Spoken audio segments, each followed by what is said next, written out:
एक मीनार के पाद बिंदु से एक भवन के शिखर का उन्नयन कोण 30 डिग्री है और भवन के पाद बिंदु से मीनार के शिखर का उन्नयन कोण 60 डिग्री है।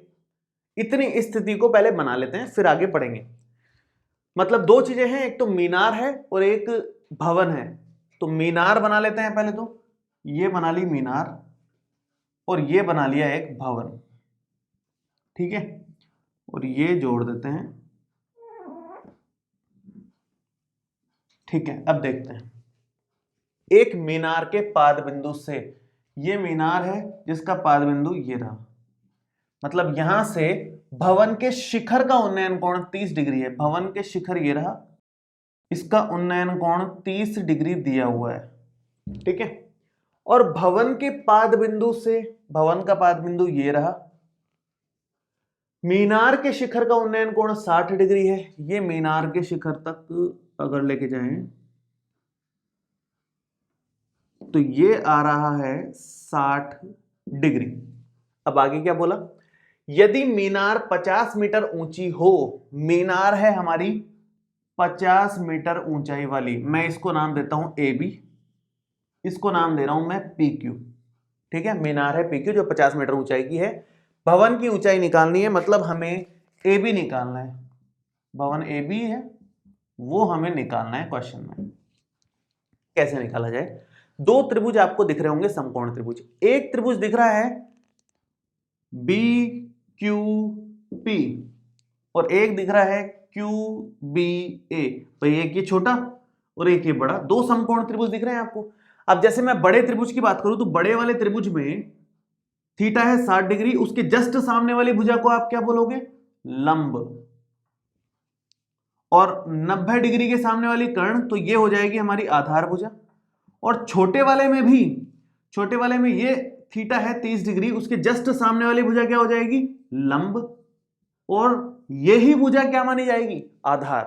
तो अब इतना हमने बना लिया है, लंब और आधार का संबंध हमें tan थीटा में मिलता है, तो दोनों के दोनों त्रिभुजों में tan की वैल्यू निकालनी है और फिर हमें आंसर मिल जाएगा। शुरू करता हूं मैं, ध्यान से देखेंगे कौन कौन से त्रिभुजों की बात करनी है, मैं लिख देता हूं पहले। त्रिभुज ए बी क्यू में, और दूसरा कौन सा है, त्रिभुज पी क्यू बी में, त्रिभुज पी क्यू बी में देखेंगे ध्यान से।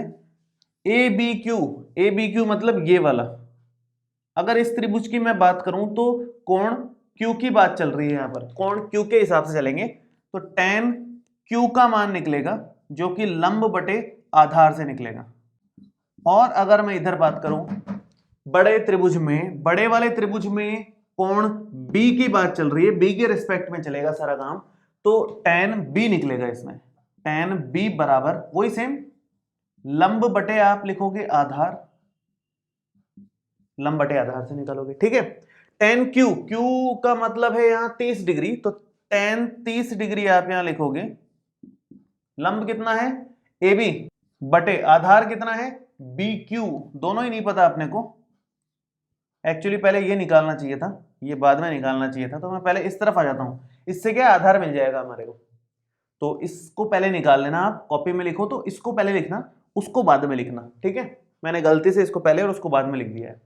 तो tan b पहले निकालो, tan b का मतलब है b की वैल्यू 60 डिग्री के हिसाब से tan 60 डिग्री, और लंब हो जाएगा वो 50, और आधार हमारे पास आएगा बी क्यू, ठीक है। tan 60 होता है √3 बराबर में 50 बटे बी क्यू का आप इधर ले लो, तो √3 बी क्यू बराबर हो जाएगा 50 के, तो बी क्यू का मान आ गया 50 बटे √3, ये हमारे पास बी क्यू का मान आ गया इतना मीटर। क्लियर, आधार हमें क्लियर हो गया। √3 से ऊपर नीचे गुणा भाग भी कर सकते हैं, लेकिन वो बाद में देख लेंगे, हमें बी क्यू से तो मतलब भी नहीं है, हमें तो ए भी निकालना है वैसे भी। तो ये बी क्यू का मान हम उठा करके यहां रखेंगे और फिर उससे आगे बढ़ेंगे, ठीक है। tan tan 30 डिग्री का मान कितना होता है, tan 30 डिग्री का मान होता है 1 बटे √3 बराबर ए बी बटे बी क्यू, ठीक है। ये समीकरण नंबर 1 मान लो आप। अब यहां से बी क्यू का मान उठा करके मैं यहां रख रहा हूं,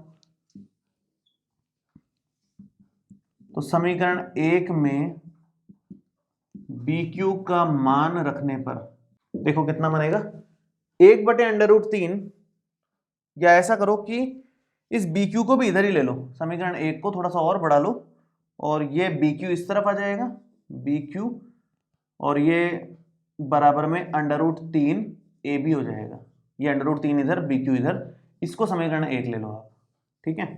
अब यहां पर BQ का मान डाल दो, अगर आप इसको पहले, इसको बाद में और इसको भी बाद में लिख रहे हो तो भी ठीक है, जैसे मैंने लिखा है वैसे लिख रहे हो तो भी ठीक है, या फिर आप पहले इसको लिख करके फिर इसको कर रहे हो तो भी ठीक है, कोई दिक्कत नहीं है, दोनों ही केस में आप BQ का मान रख दो। यहाँ पर BQ का मान है 50/√3, अगर यहाँ रखोगे तो ये आएगा 50/√3 बराबर में √3 AB,